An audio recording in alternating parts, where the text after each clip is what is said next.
Mon Dieu, comment on dit la tête en anglais? Les mains, le bras, le doigt, les hanches, les jambes, le pied, l'épaule, le cou. Comment on dit ça en anglais, chers amis? J'ai besoin de votre aide. Heureusement, ça tombe bien puisqu'on va répondre à cette question ensemble. Question qui est: connaissez-vous les parties de votre corps? In English, ok? En anglais. Partie numéro 1. Alors, heureusement, j'ai préparé cette vidéo, donc on va pouvoir réviser. Je pense que la majorité d'entre vous connaissent la majorité du vocabulaire qu'on va voir, mais par contre, au niveau de la prononciation, souvent, c'est pas ça. Donc, c'est bien de connaître le vocabulaire à l'écrit, mais ce qui compte vraiment, puisque vous avez, pour la majorité d'entre vous, besoin de l'anglais pour parler, il faut vraiment connaître cette prononciation. Et nous avons, et tant mieux, une alliée précieuse pour bien prononcer qui est la phonétique. C'est tout ce que vous avez en vert, les petites indications en vert qu'on va décortiquer ensemble, évidemment. Malheureusement, pour certains d'entre vous, la phonétique, ça ne vous rappelle pas de bons souvenirs, ça vous rappelle vraiment un apprentissage de l'anglais très académique qui se veut, en tout cas je l'espère, qui est éloigné de ce qu'on fait ensemble sur cette fabuleuse chaîne YouTube à laquelle, je vous rappelle, vous pouvez vous abonner en cliquant sur le bouton rouge en bas à droite. C'est juste ici et vous pouvez aussi en profiter pour récupérer votre kit complet pour vous mettre ou pour vous remettre à l'anglais. Vous avez le lien juste ici ou en haut à droite, vous cliquez sur lui si vous êtes sur YouTube. Donc cette phonétique, c'est une alliée précieuse et vous allez voir, on va essayer de dépoussiérer tout ça. Le but du jeu, c'est que ces mots qui sont vraiment courants, parce qu'on fait vraiment de l'anglais courant, vous puissiez à la fin de la vidéo les prononcer correctement parce que vous avez déjà retenu une grosse partie de cette prononciation. On commence par le commencement, body, body. L'accentuation, elle se fait sur la première syllabe. Donc, c'est une voyelle longue et c'est pas body, ok? C'est entre le A et le O, c'est plus proche du A, vous le savez en fait. Ça se matérialise en phonétique par un A suivi de 2 points. Les 2 points à chaque fois en phonétique, ça indique que la voyelle est longue en anglais, ok? Donc, ce n'est pas non plus body, ok? Mais c'est body, body, ok? Entre le A et le O, mais plus proche du A. Head. Facile. La tête. Head. Neck. Le cou. Shoulder. Alors, accentuation sur la première syllabe. Et c'est pas shoulder. C'est pas chou ou. C'est une diphtongue. C'est un E qui tire vers le ou. Shoulder. Shoulder. Ok? Et c'est pas ou, c'est bien ou. Au.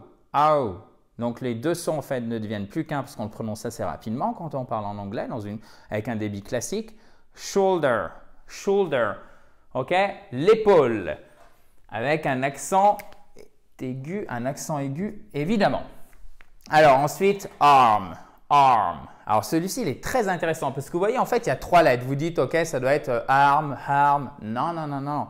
Ce n'est pas un A à la française, il faut vraiment, et ça devrait être les choses de base qu'on devrait vous dire quand on vous apprend l'anglais ou que ce soit et qui fait vraiment toute la différence parce que même si vous avez bien saisi la prononciation, si vous prononcez trop à la française, alors il ne faut pas non plus tomber dans l'extrême inverse où on n'aime pas son accent, on a honte de son accent et on se dit « je suis nul parce qu'il me reste de l'accent français ». Il vous restera toujours de l'accent français, ça c'est pas un souci. Le truc, c'est qu'il faut prononcer suffisamment proche. Vous voyez, tout est dans le suffisamment proche de la prononciation qui est effectuée par les native speakers pour être compris, d'accord? En fait, ce n'est pas 0 ou 1. Il faut que ça soit assez bon. Donc, même si vous avez un accent anglais, il n'y a pas de problème. Par contre, il faut bien comprendre vraiment les grands tenants et les grands aboutissants. À savoir ici que déjà, vous n'avez pas de H aspiré, ce n'est pas harm, ok? Ce n'est pas harm, parce que harm. Comme ça veut dire faire mal, ok? Harm, c'est différent, ok? Ça, c'est un verbe qui a un sens différent. Ici, c'est arm. Le bras, c'est A2. Donc, c'est une voyelle longue, exactement la même que vous avez ici. Arm, ok? Le bras. Ensuite, hand. C'est un A court, c'est pas and, c'est hand. La main, ok? Arm, arm, hand. Donc, faites bien à court. Finger, le doigt, facile. Accent tonique sur la première syllabe. Ensuite, ce n'est pas wrist, ok? De la même façon qu'on ne dit pas, un autre verbe pour lister, On ne dit pas to write. OK? On dit to write. En phonétique, ça s'écrit comme ça. OK? Voilà. Right. Faites bien attention. Right. Right. Wrist. Pas wrist. Wrist. Le poignet. C'est un I court. Ensuite, le coude, accent tonique sur la première syllabe. Et ensuite, derrière, le O, il se prononce exactement avec la même diphtongue, c'est-à-dire le même double son que vous avez dans shoulder, elbow, elbow, elbow, elbow, elbow. Faites bien l'accent tonique sur la première syllabe. Elbow, le coude, elbow. Et ce n'est pas elbow. Donc, vous voyez, c'est pour ça qu'il faut vraiment bien comprendre, prendre le temps de décortiquer. Parce que sinon, nous, francophones de langue maternelle française, vous pouvez être sûr qu'on va se planter à un moment ou à un autre sur cette fameuse prononciation. Elbow, elbow, OK? Elbow, le coude. Upper arm, upper arm. Ça, c'est l'avant-bras, OK? Et ensuite, chest. Alors, c'est la poitrine au sens cage thoracique, d'accord? Par exemple, la poitrine pour une femme, c'est breast. Faites bien attention, breast. L'orthographe ici, c'est EA, ok? EA, sorry, EA. EA, donc E, c'est E en anglais. E, c'est le A. Leg, c'est la jambe. Et ensuite, foot, c'est le pied. OK? Foot, le pied. Et ensuite, to feet. Feet. Ils ont ces deux pieds. Donc, c'est one foot, 2 feet. Donc, faites bien attention à ça. Je répète. One foot, 2 feet. Feet. OK? One foot, 2 feet. Et là, c'est une diphtongue. C'est un OU qui va sur le E. Donc, c'est le contraire de celle-ci. Foot, foot, foot, vous voyez?